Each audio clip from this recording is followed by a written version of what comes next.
Bien-aimés dans le Seigneur, bonjour, bonsoir, ça dépend de l'heure à laquelle vous tombez sur cette émission. Je suis Tonton Lumia.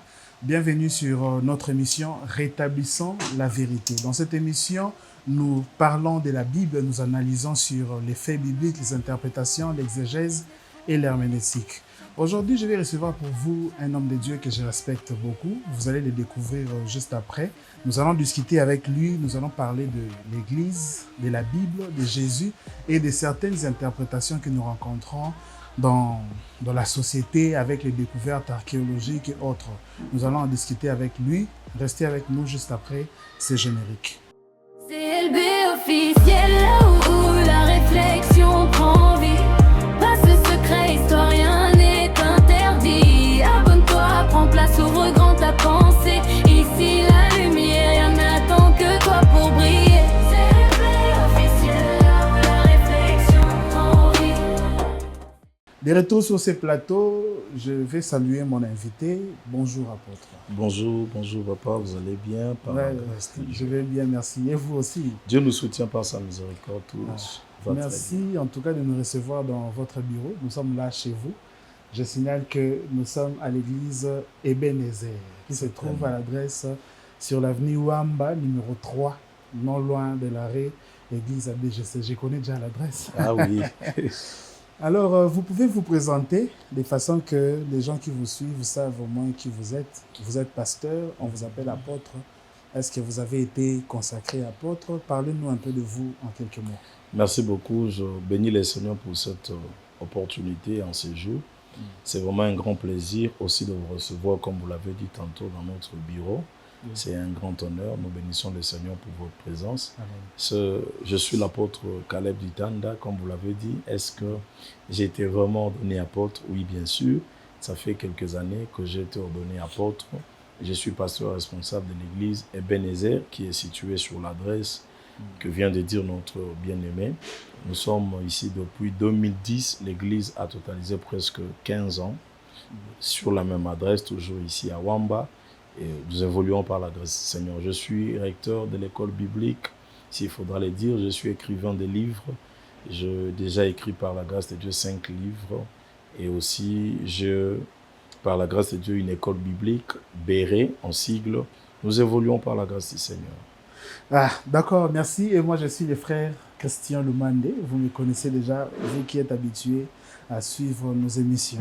Alors, pasteur, avant d'aller plus loin, je voulais d'abord poser une question. La Bible nous dit dans Genèse, chapitre 1, verset 6, Dieu va dire « Créons l'homme à notre image ». Mais il y a une chose qui retient mon attention, qui dit « Créons ». Pourquoi il fallait que Dieu parle à la première personne du pluriel et pourquoi il parle de notre image, à notre image? Il s'adressait à qui en réalité? Ok. Ouais, merci beaucoup. Une très belle question et une très belle analyse biblique, s'il faudra le dire, parce que ça pose problème. Beaucoup d'interprètes disent que quand Dieu dit « faisons l'homme à notre image », que le Seigneur était en train de parler de la présence des anges qui l'accompagnaient dans la création. Okay. Mais à mon humble avis, je comprends que Dieu, en utilisant le verbe pluriel, d'abord il faudra aller dans les linguistiques bibliques. Lorsque la Bible dit « Dieu dit faisons l'homme à notre image », l'expression Dieu utilisée dans ces contextes est tirée de l'hébreu qui veut dire Elohim. Elohim, ce n'est pas un nom, c'est un attribut, c'est-à-dire le nom composé de Dieu. C'est la pluralité de Dieu. Lorsque nous parlons d'Elohim, nous parlons d'un Dieu pluriel. C'est-à-dire nous avons le Père, le Fils et l'Esprit. Les trois personnes dans une même personne. Est-ce que ça ne signifie pas qu'il y a plusieurs dieux? Non. Je veux vous ramener, je veux arriver là. Oui. Quand nous disons Dieu, trois personnes dans une même personne, ce n'est pas pour dire qu'ils sont trois. Je vais arriver quand je vais expliquer d'une manière exégétique la pensée ici. Okay. Quand Dieu dit « faisons l'homme à notre image », le verbe « faire » est utilisé au pluriel, à la première personne du pluriel. Ce n'est pas pour dire qu'ils étaient nombreux, qu'ils étaient beaucoup. Mais c'est pour dire que Dieu étant Père, Fils, Saint-Esprit, il ne pouvait pas utiliser un langage singulier. Il devrait que parler en pluriel pour dire le Père, le Fils et l'Esprit, les trois ont assisté à la création. Voilà pourquoi plus loin dans les épîtres de Paul, vous allez voir, la Bible dit que toutes choses ont été créées par elle.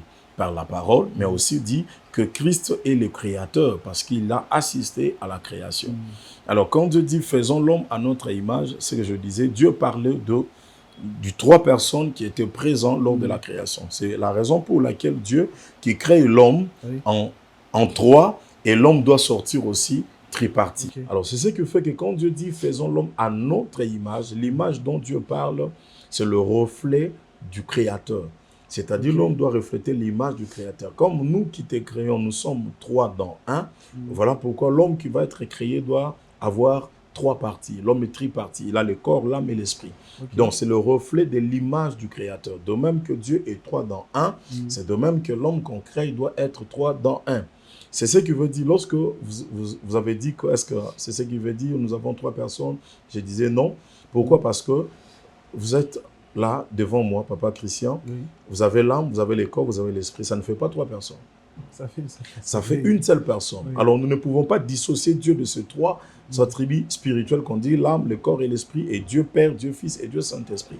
Donc, les 3 font une personne. Mais chaque personne se révèle à sa dimension. À sa dimension, et aussi, dans la manifestation, chacun se manifeste. Par exemple, tel que vous êtes là. Ce que je vois, c'est votre corps, votre esprit est caché. C'est pareil aussi dans la manifestation de Dieu. Il se manifeste quand il s'agit de son corps, quand il s'agit de l'esprit et quand il s'agit du Père.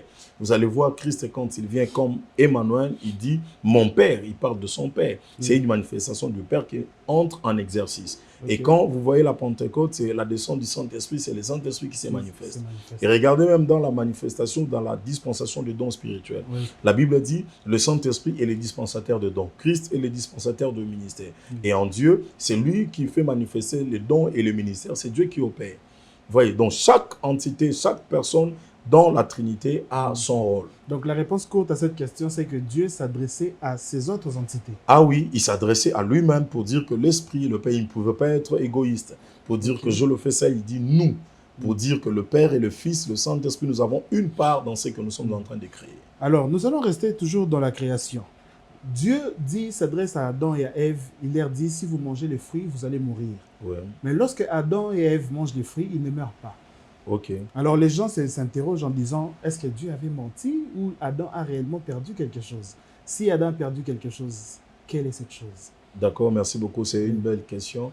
Je voudrais répondre dans 2 angles possibles. Oui. Être dans un langage normal et puis aller dans le sens spirituel. Exact. Parce que quand vous allez dans la Bible, Dieu dit à Adam et Ève, le jour où vous mangerez le fruit, c'est le même jour que vous allez mourir. Mais les gens se posent la question, quand Adam et Ève ont mangé le fruit, ils sont sortis du jardin. Oui. Il n'y a pas eu la mort à l'immédiat. Oui. Mais je dirais, il y a 2 formes de mort. Il y a la mort physique et la mort spirituelle. Okay. Quelqu'un peut être vivant, mais déjà mort. Il marche, il roule carrosse, il va, on le voit, mais il est déjà mort spirituellement. Okay. Mais maintenant, s'il faudra rentrer dans le langage dont la Bible est en train d'utiliser, il faudra aussi consulter les épîtres de Pierre. Okay. Dans les épîtres du Nouveau Testament, il est écrit qu'un jour égale à 1000 ans.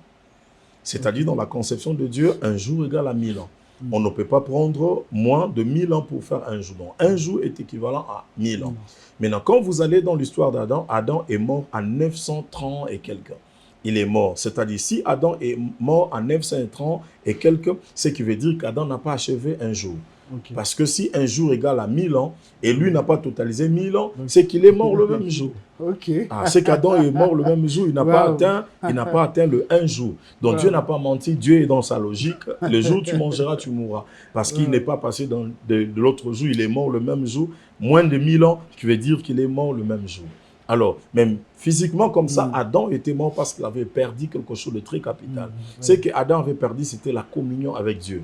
Okay. Parce qu'il était habitué à entendre chaque soir la voix de Dieu et à parler avec Dieu comme un homme parle avec vous comme ça. Oui. Mais ce jour-là, Adam a brisé un lien, il a brisé la communion entre lui et Dieu. Voilà la preuve que quand Dieu est venu, Adam s'est caché avec sa femme. Okay. C'était déjà une culpabilité. C'est la preuve qu'il a perdu quelque chose. Okay. Parce que s'il n'avait pas perdu quelque chose, il n'allait pas se cacher. Pourquoi se cacher pendant que tu sais que je suis habitué à rencontrer cette personne et qu'il vient à ma recherche? Pourquoi se cacher? Donc consciemment... Il a dit parce qu'il était nu. consciemment. Mais depuis lors, Adam était ni, mais pourquoi il ne se révélait pas? Il ne disait pas que je t'ai ni. C'est parce que le péché, au fait, le péché vient révéler quelque chose dans l'homme que l'homme ignorait. Et cette connaissance-là, quand elle est mal orientée, c'est ce qui pousse l'homme à s'éloigner de Dieu. Donc le péché amène la culpabilité. Quand l'homme pêche, il se sent coupable et il s'éloigne de Dieu. C'est pour cela, je même dis tantôt, la sanctification. Vous voyez, aujourd'hui, quand les gens prêchent sur la sanctification, il y a un problème. La sanctification n'est pas un message de directeur pour éloigner le peuple de Dieu. Mais au contraire, un prédicateur de la sainteté doit être un homme amoureux de la foule, amoureux des hommes. Pourquoi? Parce que la sainteté n'éloigne pas les gens de Dieu, mais un bon message de sainteté doit, au fait, rapprocher les gens de Dieu. Quand Dieu vient dans le jardin avec un message de sainteté, que le jour où tu mangeras, tu mourras, Dieu n'a pas chassé d'abord, il a commencé par couvrir. Le vrai message de la sainteté couvre avant de frapper, avant d'exposer. Waouh, c'est très, très, très profond. En tout cas, je suis édifié dans cette émission. J'espère que vous aussi, vous qui nous suivez de partout où vous êtes également édifiés. Alors, apôtre, nous allons à présent parler de la Bible. Nous allons passer au point suivant, parce que c'était prévu de parler également de la Bible. Vous qui nous suivez, n'oubliez pas de nous mettre des j'aime, de liker la vidéo. Si vous avez aussi des questions à poser à l'apôtre, laissez-les nous dans les commentaires et nous n'hésiterons pas à revenir pour poser ces questions. Alors, apôtre, vous savez, la Bible que nous avons aujourd'hui est résultat d'une canonisation. C'est-à-dire que les gens se sont assis et ils ont décidé sur certaines choses. Alors, certaines personnes, certains pasteurs, dans certaines doctrines, soutiennent que la Bible a été falsifiée. Parce que pour eux, la Bible a été touchée par les mains d'hommes. On a retiré certains livres qu'on appelait les livres apocryphes. On a ajouté d'autres livres qu'on appelait les deutérocanoniques. Et par l'Église catholique. Alors, la question que je vous pose aujourd'hui, c'est que, est-ce que la Bible, la démarche de la canonisation, était la volonté de Dieu? Est-ce que Dieu a guidé réellement cette démarche? Ou c'était simplement pour camoufler certaines vérités? Ok, wow, très belle question. Et là, nous sommes déjà dans la bibliologie. C'est un de mes cours que je donne, donc je bénis les Seigneurs pour ça. Lorsque nous parlons de la canonisation ou de la canonicité de livres bibliques, il y a des principes qui sont établis au préalable. Avant qu'un livre soit accepté, admis dans le livre, le 66 livres, il y avait des principes, surtout pour le Nouveau Testament. Les livres devraient parler de Christ, les livres devraient être approuvés par les apôtres, l'authenticité des apôtres. Ils devaient authentifier les livres, accepter que le livre soit admis comme un des livres. Donc la Bible des chrétiens, 66 livres. Les livres, oui, la Bible a 66 livres. Je voudrais aller même plus loin pour dire, quand vous allez dans le tabernacle, vous trouverez une table. On appelait cette table-là qui contenait le pain de proposition. Et cette table qui contenait le pain de proposition avait au moins 12, il y avait 12 pains. Et les 12 pains étaient tracés en 2 rangées. Il y avait la première rangée qui avait 6 pains et l'autre rangée qui avait 6 pains. Or, le pain qui est l'image de la parole, avec le 2 rangées, nous avons 6 qui fait 66. Donc, c'est déjà une approbation biblique, une approbation prophétique, que la Bible est un livre de 66 livres. Et quand vous consultez les 6 livres qui étaient en 2 rangées, cela nous ramène à consulter les 2 alliances, l'ancienne et la nouvelle alliance qui fait les 2 rangées où il y a le 66 Donc, vous soutenez que ceux qui ont 77 livres sont dans le faux? Pas nécessairement dans le faux, mais du moins, ils utilisent des livres non canonisés et qui ne sont pas admis dans le milieu ecclésiastique, dans le milieu chrétien où nous sommes. Nous utilisons la Bible à 66 livres. Les livres qui ont subi la canonisation, qui ont respecté le prélat du canon. C'est ces livres-là auprès desquels nous croyons. Oui, alors cette démarche était guidée par l'Esprit? Bien sûr que oui, parce que c'était comme des clergés, des gens inspirés par Dieu, des gens poussés par Dieu, qui ont veillé sur... C'est comme la Bible Louis II que nous avons, c'est un travail théologique. C'est un théologien qui a fait ça, nous ne pouvons pas nier ce travail parce que nous croyons que tout ce que les hommes font autour de la parole de Dieu émane de la puissance de Dieu. Et c'est Dieu qui les a orientés pour que ces gens-là s'assoient pour discuter, afin de trouver les choses de prélat, des choses qui répondent aux normes de la canonicité pour que cela soit admis. Et répondant aux normes de la canonicité, on a accepté que ces livres soient inscrits. Par exemple, je vais vous dire, peut-être que vous êtes déjà informés, quand vous allez dans les livres de Marc, chapitre 16, Marc, chapitre 16, en principe, dans la version originale, la version hébreu, et même le grec, les livres de Marc se limitent au chapitre 16, mais le verset 8. Mais quand vous prenez Louis II, vous allez voir que la Bible va jusqu'au verset 16. enfin jusqu'au verset 15-16, là où on dit en mon nom, lorsque vous croirez en mon nom, vous saisirez des breuvages, vous mangerez des breuvages mortels, vous saisirez les serpents. En principe, dans la Bible originale, ce verset n'y est pas.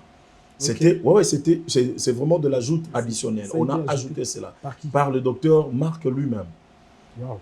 Et les théologiens ont approuvé cela. Dans l'ordre de la canonicité, on a laissé passer. Est-ce que cette partie était inspirée par Dieu? Oui, c'était inspiré par Dieu parce que Marc était en train de parler avant la résurrection du Christ. Et ce qu'il a ajouté là, c'était après la résurrection. Ok. Donc, c'était une inspiration venant de Dieu. Venant de Dieu. Ça me rappelle un débat qui s'est... Ouais, en tout cas, on ne va pas entrer dans ça. C'était une inspiration venant de Dieu parce qu'il avait parlé. Mais quand on faisait l'enregistrement, on enregistrait les écrits dans le canon, on avait laissé cette partie-là. C'est après qu'on a trouvé que cette partie-là n'était pas violente. Elle ne violait pas la doctrine.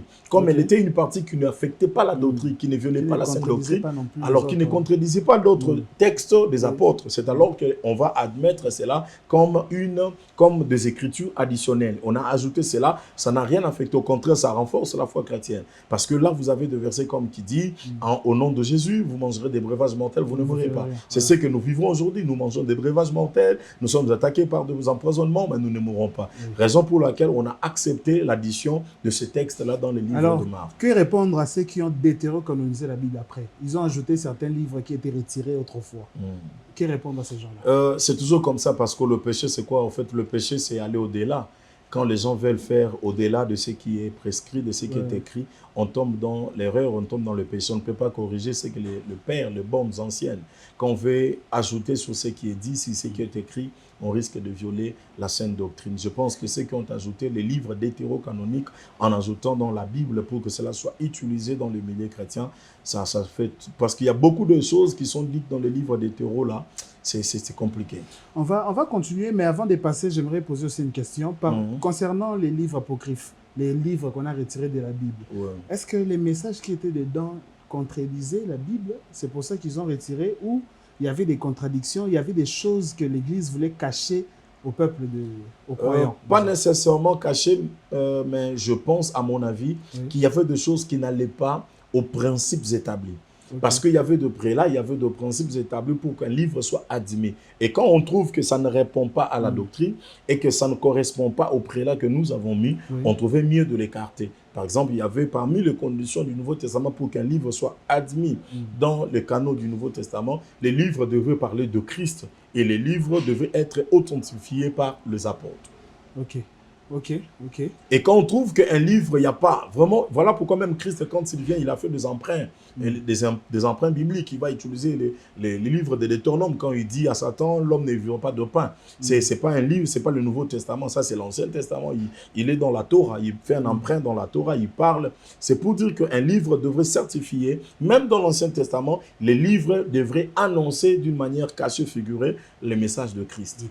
Donc justement, parmi ces livres apocryphes, il y a un monsieur qui a parlé d'une possible relation amoureuse entre Marie de Madeleine et Jésus-Christ. Que disent les évangiles par rapport à ça? Est-ce qu'il y avait quelque chose entre eux? Nous entendons parler de ces choses-là, des fois ça fait rire, parce que la Bible ne pouvait pas cacher une vérité surpuissante si telle était vraie, que Christ sortait avec, ou soit Marie-Madeleine était la femme de Jésus. Est-ce que ce n'est pas pour éviter de déranger la foi des Non, Satan? même pas. Quand Jésus a parlé avec la femme samaritaine, on a noir sur blanc un entretien. La Bible a dit que le disciple était parti, Jésus était resté seul avec la femme en train de parler. Quand Marie Magdala est venue oindre le pied de Jésus au sein de la maison de Simon le lépreux, on en a parlé. Toutes les relations de Jésus avec les femmes qui les soutenaient étaient clarifiées dans la Bible. Donc je pense que c'est vouloir aller au-delà de choses vraies qui sont écrites. C'est une fausseté. Ok.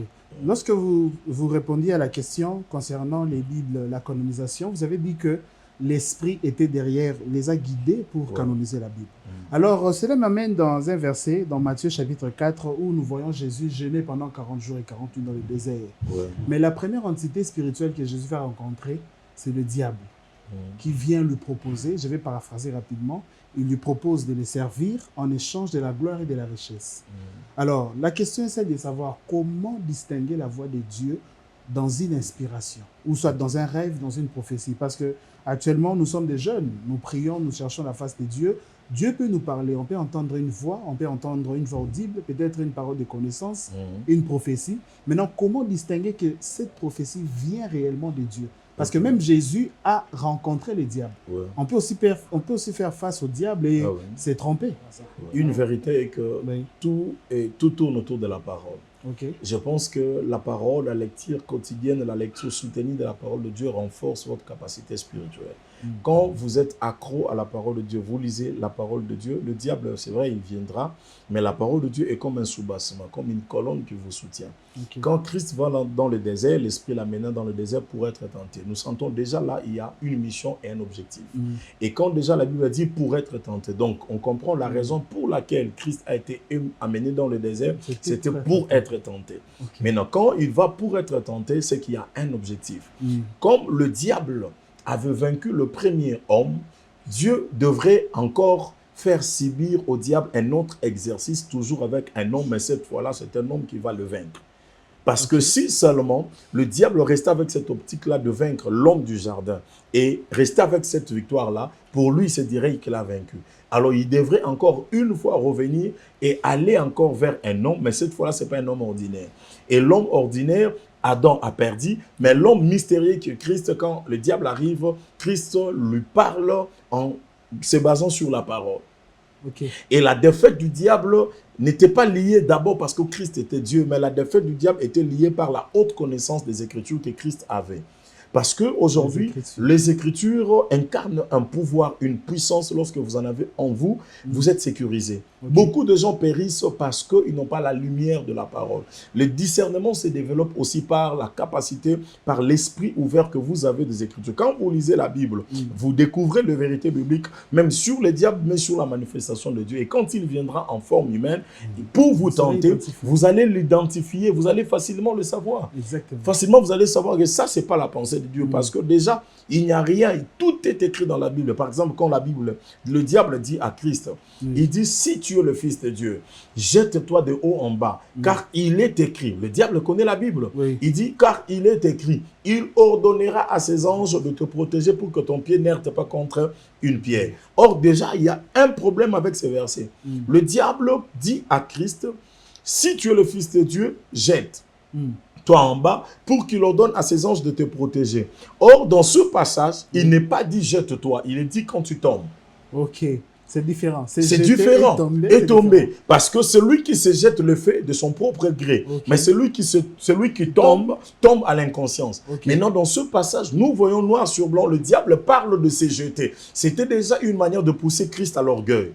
Okay. C'est la connaissance qui a protégé le Christ pour dire non, il n'est pas dit de se jeter. Ouais. Il est dit celui qui tombera. Tomber n'a jamais été la volonté d'une personne. Il a voulu manipuler les Écritures. C'est ça, c'est le travail du diable. Maintenant, pour découvrir cette manigance-là, il faudra avoir une connaissance. Parce que Christ avait la vraie connaissance. C'est ce qui a fait que Christ découvre la manigance du diable et puisse le mettre à nu par la révélation du vrai Écriture. Donc, par votre réponse, je confirme aujourd'hui que les Écritures sont au-dessus de l'inspiration.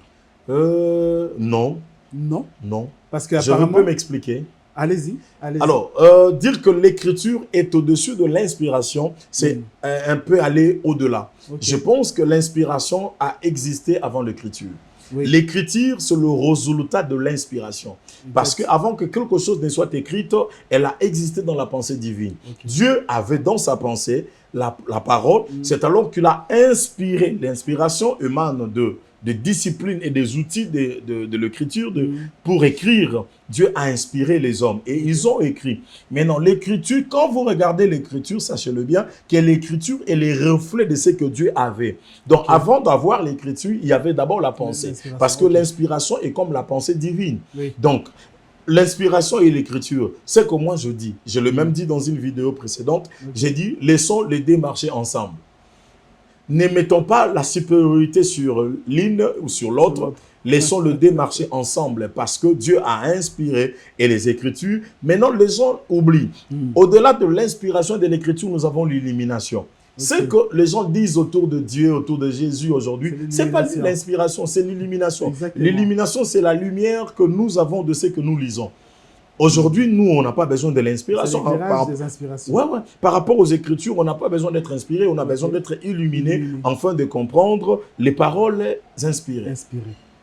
Donc, laissons les deux marcher ensemble, Oui. l'écriture et l'inspiration, que les deux marchent ensemble, je crois que ça va beaucoup édifier l'Église. Ok, ça va beaucoup édifier l'Église. Moi, déjà, je suis édifié. En tout cas, j'espère que vous également qui nous suivez, vous êtes édifiés. Alors, laissez-nous un j'aime. Posez-nous les questions que vous avez.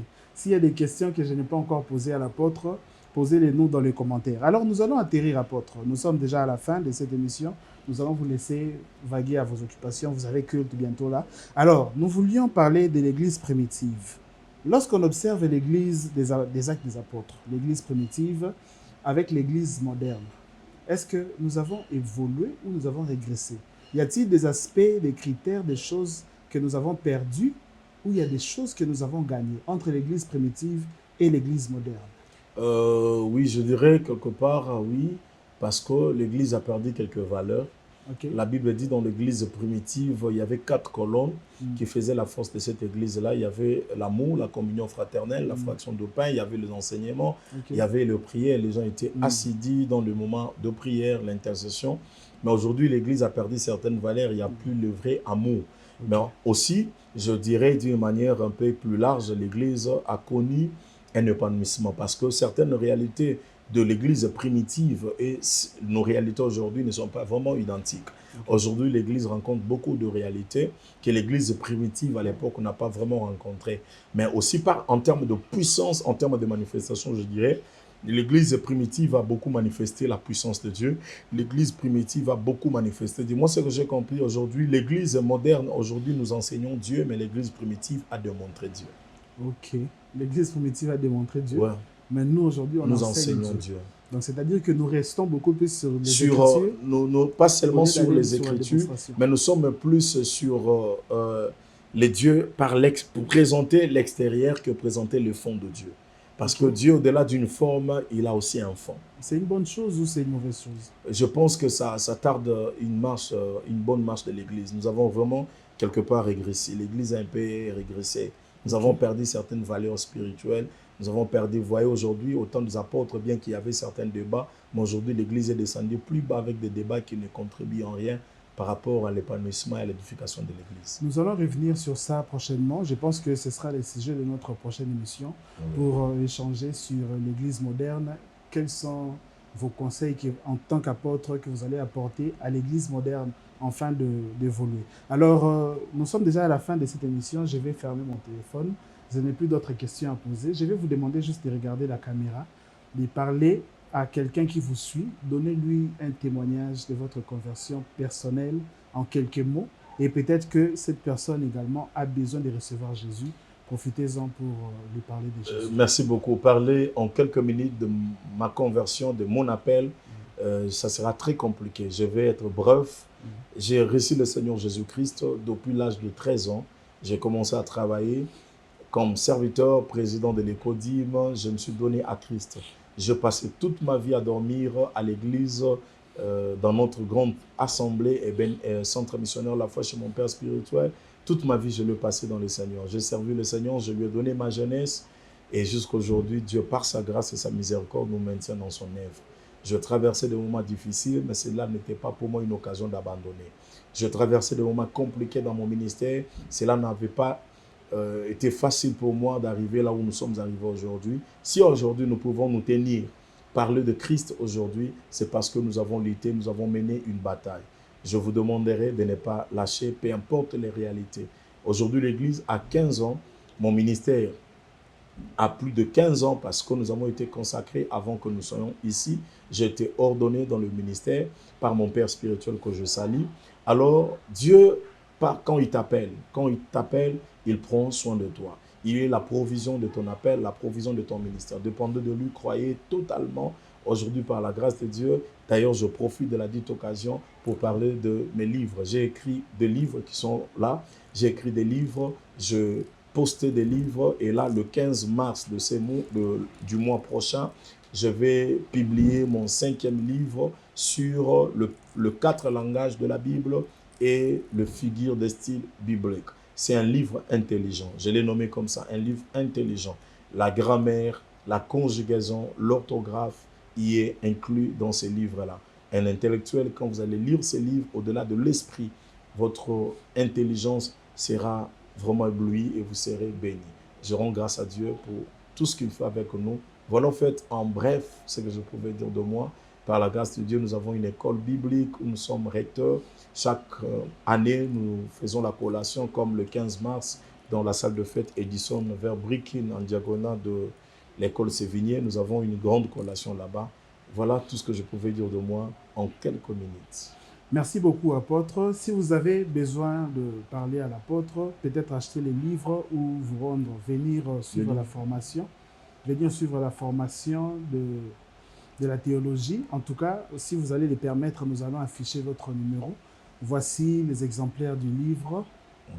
OK, les livres, les 4 langages et les figures de style biblique. Donc, vous le voyez, les 4 langages et les figures de style biblique. Donc, je comprends que dans la Bible, il y a aussi des figures de style. Ah oui, il y a des figures de style. Il y en a beaucoup. Okay. Je même parlé de plus de 30 figures de style. OK. La litote, la rhétorique, la métonymie, beaucoup de figures de style dans la Bible. OK. Si vous aurez besoin de ces livres, en tout cas, je vais afficher le numéro de l'apôtre. Vous allez les contacter directement pour en savoir plus et peut-être suivre un cours de la théologie aussi dans l'école de la formation biblique. Alors, un dernier mot, si vous en avez, avant de nous séparer. Nous bénissons le Seigneur. Merci beaucoup, Papa Christian, d'être venu chez nous. Merci pour ce beau moment que nous venons de passer ensemble. Ce que je voudrais que les gens retiennent sur les questions qui nous ont été posées. Retenez que la Bible est vraie, les Écritures sont vraies. Tout ce qui est écrit dans la Bible est vraiment la parole de Dieu. Et il n'y a rien à ajouter, rien à enlever. Nous croyons aux 66 livres qui nous sont donnés. Nous croyons que c'est cela la parole de Dieu. C'est vrai, Dieu, aujourd'hui, peut nous parler, mais ce qu'il nous dit ne viole pas les 66 livres. Merci beaucoup, que Dieu vous bénisse. Merci à vous, apôtre, de nous avoir reçus et merci à tous nos abonnés d'être restés jusqu'ici. Merci au réalisateur derrière la caméra, Milor, et que Dieu vous bénisse également. Au revoir. Merci. CLB officiel, là où la réflexion